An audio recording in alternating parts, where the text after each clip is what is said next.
मूर्ख बंदर। एक बार की बात है, जंगल में चिंटू नाम का एक नटखट बंदर रहता था, जो दूसरों का भोजन चुरा लेता था, बड़ी बड़ी बातें फेंका करता था। वो दिन भर किसी न किसी को उल्लू बनाता था और उनको परेशान करता था।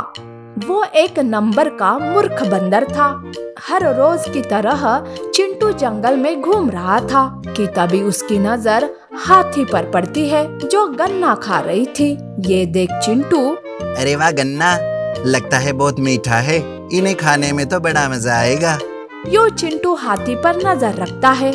जैसे ही हाथी का पेट भर गया, हाथी बचे हुए गन्ने को अपनी गुफा में रखकर सो जाती है। चिंटू मौके का फायदा उठाते हुए चुपके से जाकर हाथी के गन्ने खाने लगता है।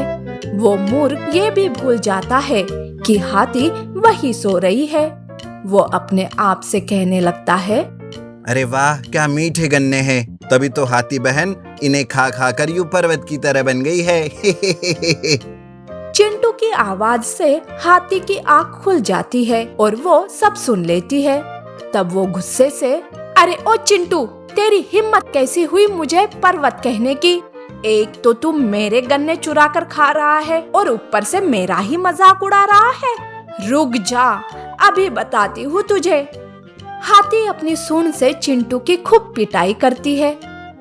अम्मा, मर गया रे। अरे हाथी बहन, प्लीज माफ कर दे मुझे, छोड़ दे मुझे।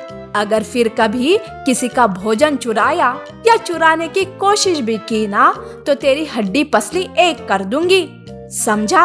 अब चला जा यहाँ से। चिंटू वहाँ से भाग जाता है। काफी दूर भागने के बाद चिंटू एक पत्थर से टकराता है और एक गड्ढे में गिर जाता है, जिसमें नीले रंग का पानी था। अपने आप को नीले रंग में रंगा देख चिंटू घबरा जाता है। हे भगवान, ये क्या हो गया? एक मुसीबत छूटी नहीं कि दूसरी आ गई। अब मैं क्या करूं? कि तभी मूर्ख चिंटू को एक ख्याल आता है। अरे वाह चिंटू, क्या दिमाग है तेरा। अब मैं इस रूप में सारे जानवरों को उल्लू बनाऊंगा और उन पर हुकूमत चलाऊंगा। चिंटू गड्ढे से निकलकर वापस जंगल में आता है। जंगल के सारे जानवर इस नीले रंग के प्राणी को देखकर डर के मारे कांपने लगते हैं। अरे ये कैसा जीव है? मैंने तो पहले कभी ऐसा जीव नहीं देखा। हाँ, कहीं ये खतरनाक तो नहीं है ना? डर के मारे सबकी बोलती बंद थी। जैसे जैसे चिंटू करीब आता गया, भालू डरते हुए कहता है, अरे कौन हो आप, और आप यहाँ हमारे जंगल में क्यों आए हो? उन सबको डरा देख चिंटू मन ही मन हंसते हुए, आज से मैं इस जंगल का राजा हूँ। तुम सबको मेरा कहा मानना होगा, मेरी सेवा करनी होगी। पर आप हो कौन? कहाँ से आए हो? हमने तो पहले कभी ऐसे नीले प्राणी को नहीं देखा। मैं भगवान का खास भेजा हुआ दूत हूँ। भगवान ने मुझे यहाँ उनका संदेश देकर भेजा है।